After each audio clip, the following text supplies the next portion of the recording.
Well, good morning, everybody, and thank you all for being here, and thank you to all of you for being here as well.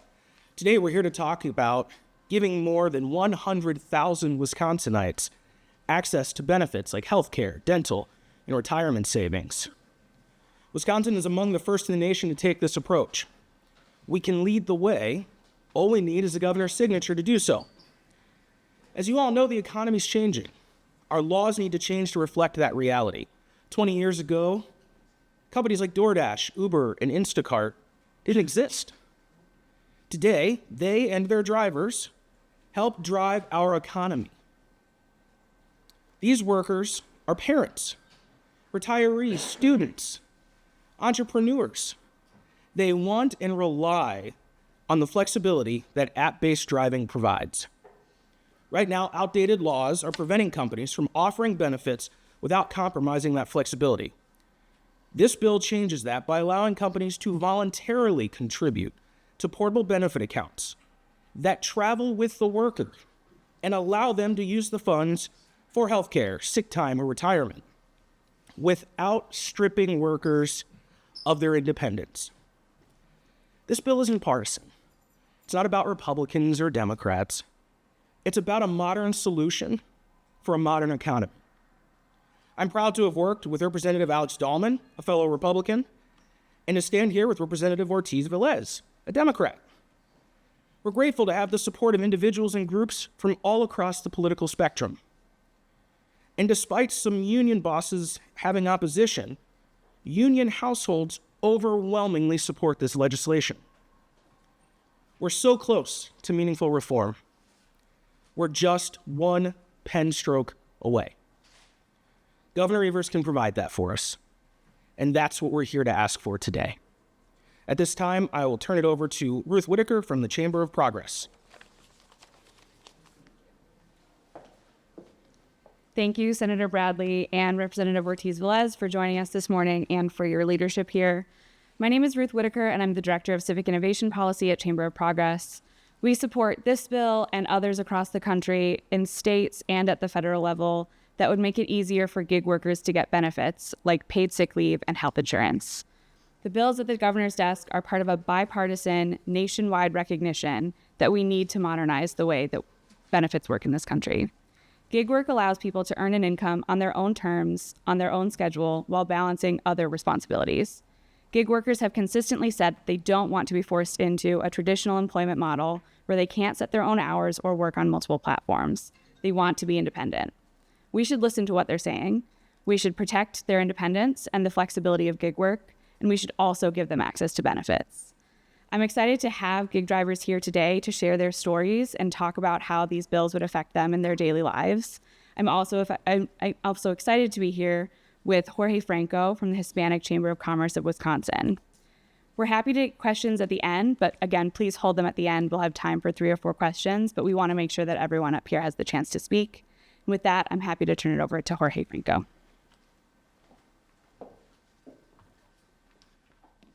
Thank you very much for those generous comments, and thank you. I'm here at the state capitol, first and foremost, to celebrate the outstanding career of our governor, who's done an amazing job in support of Hispanics throughout the state, headed now toward 1 million Hispanics, almost 1 in 5 here in the state. It's a tremendous population. We're also here to celebrate this legislation.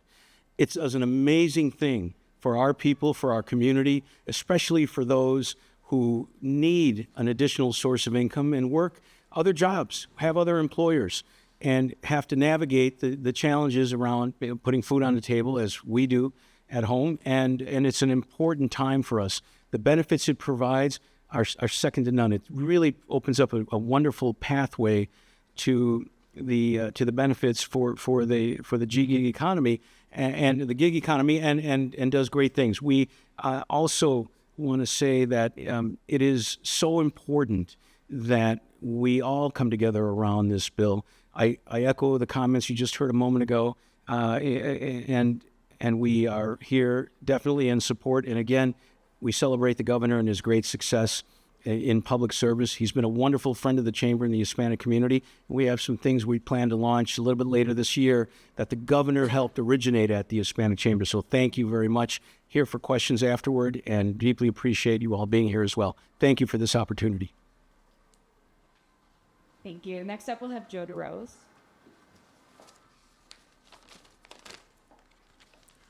Good morning.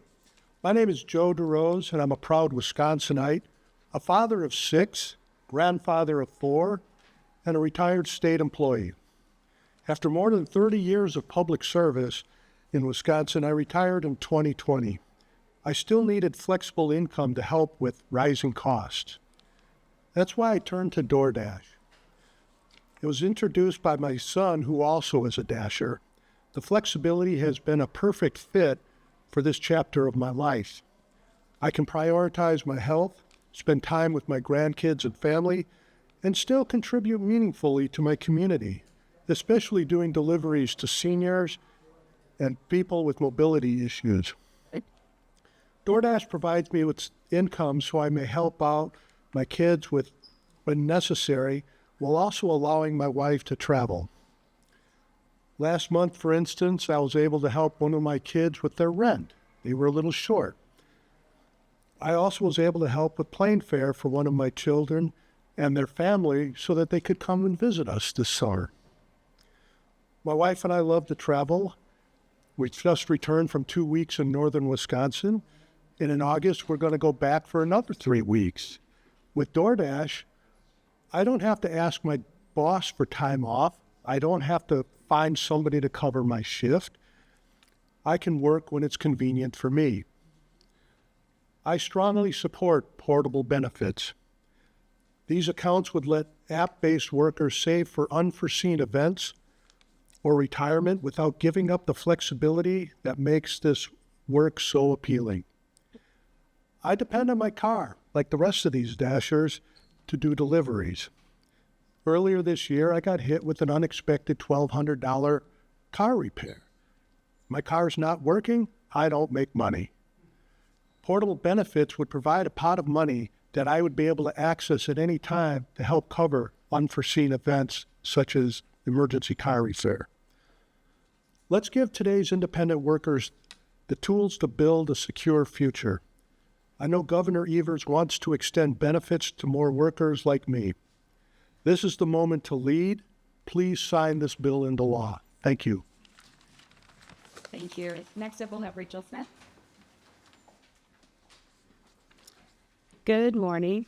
My name is Rachel Smith, and I am a Dasher from New Berlin, and I'm also a recent transplant from Chicago. That is Chicago, the city, not Chicagoland. For years, I was a loyal DoorDash customer. When I moved to Wisconsin last fall to grow my holistic wellness business, I turned to dashing as a way to stay financially stable while I rebuilt my client base. My background is in court reporting. I was a court reporter for Cook County for many years. Today, I work as a yoga instructor, a life coach, and I help women live with intention. So most of my work is online, but my dream is to open my own wellness studio here in Wisconsin. DoorDash gives me the flexibility to earn income between client appointments and my own schedule. Also, I need to go back to Chicago many times to take care of my older father, so it gives me the flexibility to do that as well. The reality is, like many entrepreneurs and independent workers, I don't have access to traditional benefits. So this portable benefits legislation would change that. Portable benefits would let me plan for my future without giving up the freedom that makes this work possible in the first place. So I urge Governor Evers to recognize the modern workers deserve modern solutions and sign this bill into law. Thank you. Thank you. Next up, we'll have Malachi Krieski. Hello, I'm Malachi Krieski, and I'm from Ripon, Wisconsin. And like many of you, I juggle many hats. I am a small business owner in Ripon, Wisconsin. I am a proud mother of 3 children, and I'm also working training and development for helping people find different employment within our community. As part of that mom role that I have, one of my children is a type 1 diabetic, and so being a type 1 diabetic, I needed the flexibility to be able to take off with him whenever the need arises. And DoorDash has been able to give me that flexibility. About a year and a half ago is when I started working with DoorDash and using the app to bring in a supplemental income for our family. That supplemental income in our family goes to cover things like insulin, other diabetic needs, and make sure that we're able to cover the household expenses that we incur every day. The problem is, as independent workers, we're locked out of the basic benefits that traditional employees take for granted, such as healthcare, dental, and even retirement savings. So this bill would help us fix all of that. It would create a modern system where platforms can contribute to and benefit the accounts that we as workers would have control of. These benefits then would travel with us from company or from gig employment to gig employment and be able to utilize those benefits across the board. So as I wear those many hats and juggle the many jobs, I'd be able to choose not just between making an income, but also how to spend that income, whether it needs to go to insulin, it needs to go to the diabetic supplies, or it needs to go to our household supplemental bills. This is about respect, dignity, and making sure that our independent workers aren't left behind. As part of that, I really do encourage and ask Governor Evers to help us sign this bill and make it become an everyday thing for all of the people behind me and many more Americans. Thank you. Finally, we'll have Representative Ortiz-Velez. Thank you so much. My name is Representative Ortiz-Velez, and as an independent contractor myself, I understand the benefits of having the flexibility to make my own work schedule. It allows people to have the right balance of time so that they can prioritize what's important in their lives. Transportation network companies and platforms, food delivery services have been operating in this model now for more than a decade. Drivers have been depending on the ability to work from anywhere and any time that this model gives people. The average weekly driving time is actually a very low amount. And if you require, I think, people to work a 40-hour work week, many of them simply cannot and will not continue to participate. I think that would be a tragedy because we all depend on the rides that we get from drivers to improve the quality of life for many people. And for the first time ever, portable benefits are being offered. Without this offer, there are no portable benefits. This is something that the platforms are wanting to do on their own, and government should not stand in their way of doing what they know is right. So if we don't pass this, we don't leave those opportunities for people who depend on extra incomes to get by. The drivers help all of us by getting us to where we need to go. Let's help them out by offering them portable benefits and not standing in the way. Thank you. Thank you so much to everyone who's willing to speak today and come out this morning. We're happy to open it up to questions from the room now. Yes.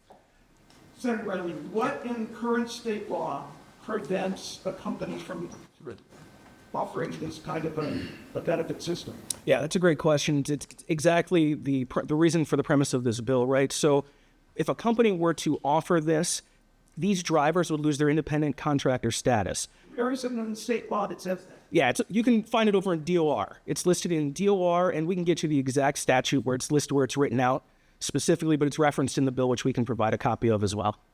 Is that independent of the independent contractor provisions? There are definitions of what makes you an independent contractor. And by providing benefits such as this, that would remove that definition, that would murky that. And these folks don't want to lose their independent contractor status.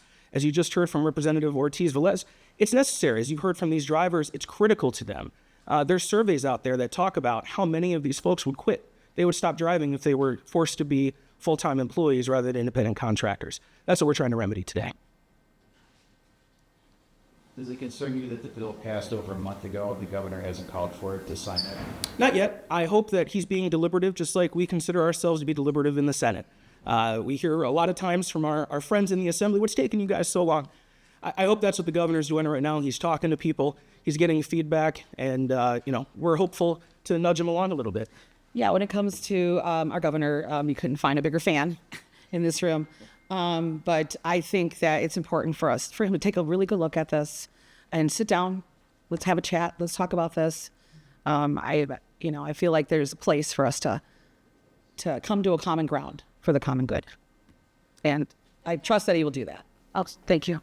Have you, either of you, spoken with the governor's office on where he stands on this, gotten any indication on that? I have not. I have not, but we're hoping to open that dialogue. Thank you. I should have one last question if there's anything else. All right. Well, thank you all for being here, and thank you to all of our drivers for being here in support. We appreciate the support, and we hope to be back here to celebrate a bill signing. So thank you all.